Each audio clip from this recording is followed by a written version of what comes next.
So sir మీ సంజీవని న్యూమరాలజీకి ఇప్పటివరకు చాలా మంది కస్టమర్స్ వచ్చి ఉంటారు. సో మరి క్లయింట్స్ సారీ.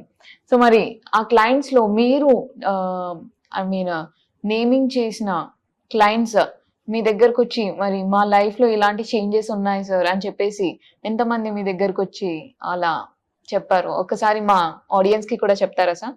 బేసికలీ ఇప్పుడు నేను న్యూమరాలజీ వైజ్ చూస్తే నేను 2007లో ఎప్పుడైతే సర్టిఫికేట్ తీసుకొని స్టార్ట్ చేశానో అప్పటి నుంచి చూస్తే నియర్లీ సర్టిఫికేట్ తో ఉంటే 19 years జర్నీ అనేది నేను సక్సెస్ఫుల్లీ కంప్లీట్ చేశాను. కానీ 2007లో స్టార్ట్ చేసినా కూడా నేను యూట్యూబ్ లో వచ్చింది 2022.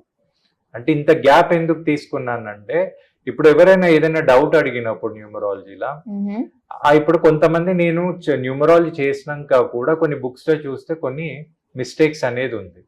ఇప్పుడు నేను ఆ మిస్టేక్స్ తప్పు అని చెప్పినప్పుడు ఎవరైనా లాజికల్ గా అడుగుతారు, ఇప్పుడు ఇది తప్పు అన్నప్పుడు దీనికి ఏమైనా ఆన్సర్ కరెక్ట్ ఆన్సర్ ఉందా అన్నప్పుడు అవి కూడా తెలుసుకోవాలనే ఉద్దేశంతో 2007 నుంచి 2022 దాకా నేను ఫస్ట్ థింగ్ నా గ్రౌండ్ వర్క్ అనేది చేశాను. అంటే ఏది కరెక్ట్, ఏదైనా ప్రూఫ్ ఎలా చేయాలి అలా చూసినాక నేను 2022లో వచ్చాను. అప్పటి వరకు నా క్లయింట్స్ కి వచ్చిన రెస్పాన్స్ ఏంటి, వాళ్ళకి వచ్చిన approximately all over India and out side నాకు ఒక 5,000+ క్లయింట్స్ ఉన్నారు. ఎంతో మంది వాళ్ళ ఫీడ్బ్యాక్ అనేది ఇవ్వడం జరిగింది. మనం డేట్ ఆఫ్ బర్త్ అనేది చూస్తాం, దాంతో పాటు ఒక మంచి నేమ్ అడ్జస్ట్ చేసి ఆ నేమ్ ని వాళ్ళు రాయడం ద్వారా లేదా ఆ నేమ్ ని రెగ్యులర్ గా యూజ్ చేయడం వల్ల వాళ్ళకి రిజల్ట్స్ అనేది రావడం జరుగుతుంది. దాంతో పాటు కొన్ని గైడెన్స్ అనేది తీసుకోవాలి. అంటే మనం ఎలాగైనా న్యూమరాలజీతో పాటు నేను వేరే NLP టెక్నిక్స్ చేస్తాను కాబట్టి వాళ్ళకి మనం గైడెన్స్ ఇవ్వడం వల్ల రిజల్ట్స్ రావడం జరుగుతుంది. ఓకే. సో మనకి యూట్యూబ్ లో చాలా న్యూమరాలజీ గురించి చాలా వీడియోస్ వస్తున్నాయి సార్. సో మరి అసలు జెన్యూన్ వీడియోస్ ని కనుక్కోవడం ఎలా? ఐ మీన్ జెన్యూన్ న్యూమరాలజిస్ట్ మనకి ఈ న్యూమరాలజిస్ట్ దగ్గరికి వెళ్తే మన లైఫ్ లో ఒక చేంజ్ అనేది ఉంటుంది అని వాళ్ళకి ఏదైనా అలా సజెస్ట్ చేస్తారా? జెన్యూన్ న్యూమరాలజీ అంటే ఇప్పుడు నేను న్యూమరాలజిస్ట్ కాబట్టి సంజీవిని న్యూమరాలజీకి రండి అని అనొచ్చు. కానీ ఏంటి అంటే ఫస్ట్ థింగ్ ఇప్పుడు ఎక్స్పీరియన్స్ రావాలంటే ఫస్ట్ థింగ్ మీ టైం అనేది మీరు స్పెండ్ చేయాలి, లేదా మీ మనీ అనేది స్పెండ్ చేయాలి, లేదా టైం అండ్ మనీ అనేది స్పెండ్ చేయాలి. అయితే ఎవరైనా ఇప్పుడు డైరెక్ట్ నాదేనే ఫస్ట్ అప్రోచ్ అయినారు అనుకోండి, వాళ్ళకు కూడా కొన్ని డౌట్స్ అండ్ కన్ఫ్యూజన్స్ అనేది ఉంటుంది. అయితే నేను ఇలా గమనించినాక నేను కూడా ఎన్నో చూసి ట్రయల్ చేసి ఆ తర్వాత తెలుసుకుంది ఏంటి అంటే everything becomes perfect with only practice అన్నమాట. ఇప్పుడు ఎంతో మందికి వేరే న్యూమరాలజిస్ట్ జరిపోయినప్పుడు ఒక మంచి అప్రోచ్, ఒక మంచి ఎక్స్పీరియన్స్ ఉన్నప్పుడు వాళ్ళకి ఆ న్యూమరాలజిస్ట్ ఎక్స్పీరియన్స్ అనవచ్చు. ఇప్పుడు నేను ఏం చేస్తానంటే బీయింగ్ అ న్యూమరాలజిస్ట్ నాది ఒక పద్ధతి ఉంటుంది. ఇప్పుడు చాలా మంది క్లయింట్స్ ఎలా అంటే ఇప్పుడు వాళ్ళు వస్తారు, వాళ్ళకి ఏమైనా ప్రాబ్లమ్స్ ఉంటేనే వాళ్ళు ఏదైనా ఆస్ట్రాలజర్ అయినా న్యూమరాలజీ ఆక్లైన్ సైన్స్ వాళ్ళని అప్రోచ్ అవుతారు. నేను ఇచ్చే అడ్వైజే కానివ్వండి లేకపోతే మీరు సజెషన్ లా తీసుకోవచ్చు.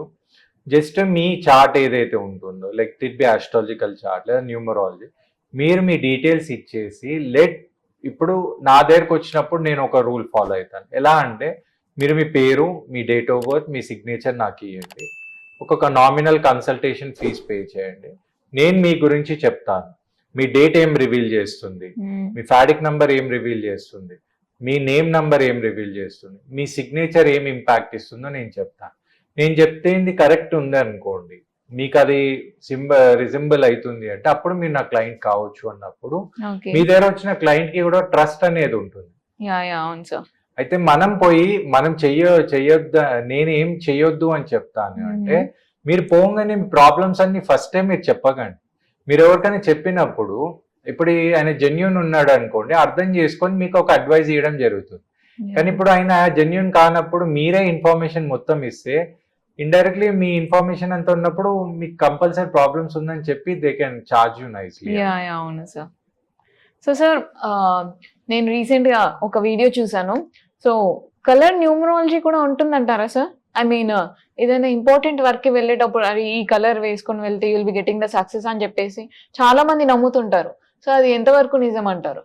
అంటే కలర్ న్యూమరాలజీ అంటే ఆ పర్టికులర్ డేట్ ఆఫ్ బర్త్ బట్టి ఇప్పుడు ఏం చూడండి, ఎప్పుడన్నా మీరు ముహూర్తం చూసుకున్నా, లేకపోతే మీరు ఎగ్జామ్స్ కి పోయేటప్పుడు మీరు పెన్ తీసుకుపోయి దేవుని దగ్గర పెట్టినా, లేకపోతే ఏం చేసినా you're trying to get success.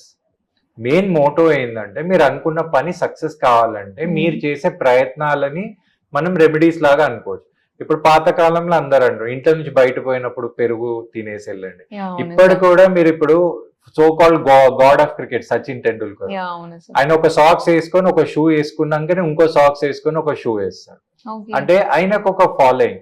అంటే ఎవరైనా కొన్ని రిచువల్స్ ఎందుకు ఫాలో అవుతారంటే వాళ్ళకి అదే కాన్ఫిడెన్స్ అనేది బిల్డ్ చేస్తుంది. Okay. అంటే సైంటిఫికల్లీ కూడా ఇది ప్రూవ్ అయింది. ఏంటంటే మీరు గమనించండి, ఇప్పుడు మీరు ఏదైనా వర్క్ పోయేటప్పుడు మీకు స్ట్రెస్ అనేది ఉంటుంది. Mhm. అయితే మీరు ఒక 2 minutes ఆగి, ఎగ్జాంపుల్ మీరు స్పిరిచువల్ ఉన్నారనుకోండి, మీ ఇష్ట దైవాన్ని మనసులో అనుకోండి, ఒక 2-3 బ్రీత్స్ తీసుకోగానే మీ మైండ్ లో ఏదైతే థాట్స్ ఉందో అది కామ్ డౌన్ అవుతుంది. ఇప్పుడు రీసెంట్లీ సైంటిఫిక్లీ ప్రూవ్ అయింది.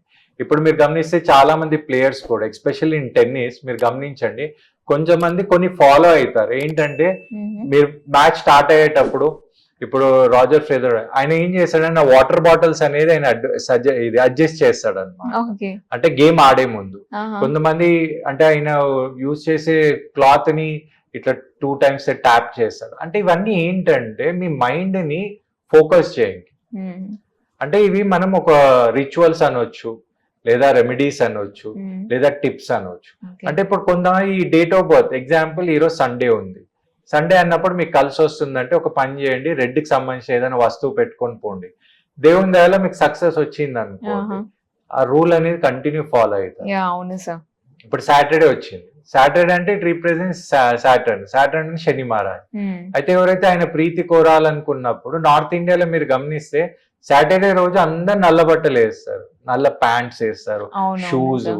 బెల్ట్. అంటే చాలా మంది ఏమంటారంటే ఇప్పుడు శని మహారాజు సాటర్డే ఉంటది కాబట్టి షూస్ బ్లాక్ ఉండొద్దా, బెల్ట్ ఉండొద్దా, ప్యాంట్, అట్లా కాదు, కొన్ని వేయొచ్చు, ప్రాబ్లం ఏం లేదు. Okay. కానీ టాప్ టు బాటమ్ వేస్తే మీకు ఇంపాక్ట్ అనేది ఎక్కువ ఉంటుంది. Okay. అంతేగాని సో నిజంగా సాటర్డే కి బ్లాక్ కలర్ కి ఉంటుందా సార్? అంటే లాజిక్ ఎలా ఉంటుంది అంటే ఇప్పుడు కొంతమంది ఏంటంటే ఇప్పుడు మీకు సాటర్డే రోజు శని మహారాజ్ ఇన్ఫ్లుయెన్స్ ఎక్కువ ఉంటది కాబట్టి ఆయనని ప్రీతి చేసుకోవాలంటే బ్లాక్ వేయండి అనేది ఒకళ్ళ పద్ధతి. ఓకే. నేనేమంటా అంటే సాటర్డే రోజు శని మహారాజ్ ఇంపాక్ట్ ఎక్కువ ఉంటుంది కాబట్టి ఆయన మెయిన్ పర్పస్ ఏంటంటే ఒక మనిషికి స్ట్రగుల్ అనేది క్రియేట్ చేసి జీవితం అనేది తెలిసి వస్తాయి కాబట్టి ఆయనకు సంబంధించిన వస్తువులు, ఆయనకి సంబంధించిన కలర్ వేయొద్దు అనేది నా పద్ధతి. ఓకే.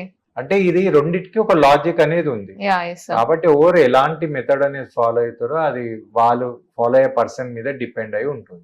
ఓకే.